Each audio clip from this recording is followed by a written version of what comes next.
প্রধান।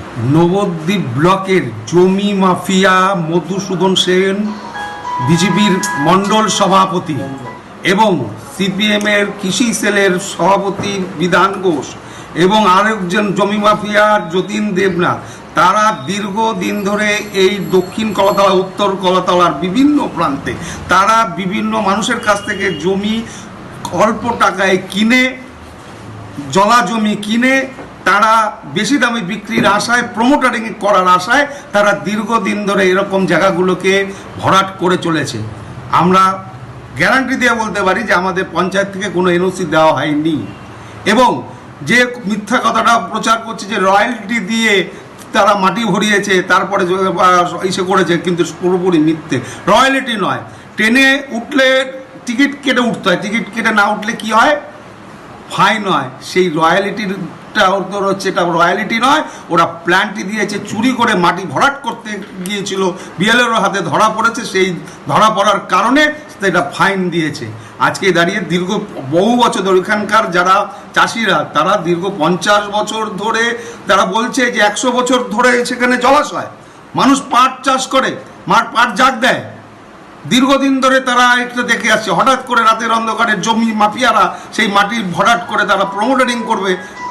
বিজেপির মণ্ডল সভাপতি আবার উঁচু গলায় কথা বলে, আর আমাকে বলে যে কাটমানি, মানে কাটমানি ওদের একটা ভাষা হয়ে গেছে। তাই আমরা বলবো আজকে দাঁড়িয়ে আমরা এখানকার চাষির এসডিএলআরও থেকে শুরু করে, বিএলআরও থেকে শুরু করে, বিডিও থেকে শুরু করে, এগ্রিকালচার ডিপার্টমেন্ট থেকে শুরু করে সমস্ত জায়গায় অভিযোগ জানিয়েছে এখানকার চাষিরা। আপনারা এটা নিশ্চয়ই যাচাই করে দেখবেন চারিদিক থেকে যে কতটা সত্য কতটা মিথ্যা। এই মধুসূদন সেন শুধু এইটাই নয়, এর আগেও অনেক কিছু ওরা করেছে এই দক্ষিণ কলাতলা, উত্তর কলাতলার বুকে। সাধারণ মানুষের কাছে গিয়ে যদি জিজ্ঞাসা করেন তারা কি করেছে জমি কেলেঙ্কারি নিয়ে, মানুষের জমি একজনের ওয়ারিশন বাদ দিয়ে তাকে বেচে দিয়েছে, সে ওয়ারিশন দেয়নি, তাদের সাথে মামলা চলছে, এমন বহু জিনিস আছে ওই অঞ্চলেও। ওরা করে বেরিয়েছে এইসব কাজগুলো। তাদের যেটা অভিযোগ যে পূর্ববর্তী যিনি পঞ্চায়েত প্রধান ছিলেন তিনি সবটা জানেন এবং তাকে বলেই সবটা হয়েছে। যদি তার যদি যে এনওসি যেটা, সেটা এনওসিটা গ্র্যান্ড হয়নি, ওটা খারিজ করে দেওয়া হয়েছে। তার মানে যে আপনাদের যেটা বলছেন যে যে জায়গাটা নিয়ে যে মাটি রয়েছে সেটা জলাভূমি অবৈধভাবে ভরাট, জলাভূমি অবৈধভাবে ভরাট করেছে। জমির শ্রেণী হতে পারে আউশ, কিন্তু ওটা দীর্ঘদিন ধরে মানুষ, চাষি যারা চাষ করে ওইখানে, সেখানকার মানুষ দীর্ঘদিন ধরে দেখে সেটা জলাশয়। ওরা কি কোনো আপনার কাছে অভিযোগ করেছে চাষিরা? হ্যাঁ, চাষিরা অভিযোগ করেছে, মাছ পিটিশন করেছে। কবে করা হয়েছে মাছ পিটিশন? আগেও করা ছিল, আমরা হয়তো বিভিন্ন কারণে আমরা পদক্ষেপ নিতে পারিনি। যখন দেখলাম যে ওরা একটা মানে অতিরিক্ত করে ফেলছে তখন আমরা পদক্ষেপ নিতে বাধ্য হয়েছি। এখন ওদের তরফ থেকে কোনো পদক্ষেপ নেবেন? অবশ্যই নেব। আগামী দিনে আমরা এটা বরদাস্ত করব না, কোনো অবৈধ কাজ আমরা চরমাঝিদা চরণ গ্রাম পঞ্চায়েতে আমরা করতে দেবো না।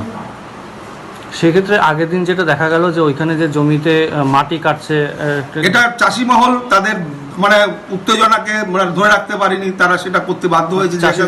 এখন ভয়ানক একটা সময়, পাট জাগ দিতে পারছে না, খাল যেটা ছিল সেটা করবার চেষ্টা করেছে। চাষিদের পক্ষ থেকে ওটা করা হয়েছে। তাও কতজন চাষি এখানে মাছ পিটিশন জমা দিয়েছে আপনার? 30 থেকে 35 জনের মতো দেখলাম।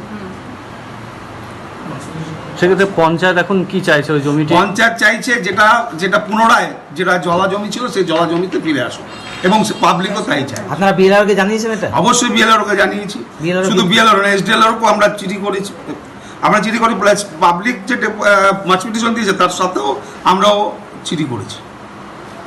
ওরা পার্টিকুলার একটা দিচ্ছে যে পঞ্চায়েত থেকে যে এনওসিটা দেওয়া হয়েছে পার্টিকুলার 225/23, এই এনওসির যে সেই এনওসি যদি দিয়ে থাকে নিশ্চয়ই তাহলে কনভার্সন হবে। সে কনভার্সনের কাগজ যদি দেখাতে পারে আমরা তখন মাথা বেঁধে নেব। কনভার্সনের কাগজ দেখাক তারা।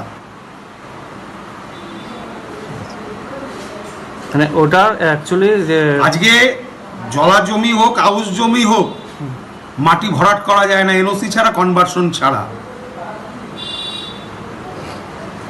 এরা যারা ওই সাংবাদিকদের কাছে উঁচু গলায় কথা বলছিল তারা বিজেপির মণ্ডল সভাপতি, সে জমি মাফিয়া।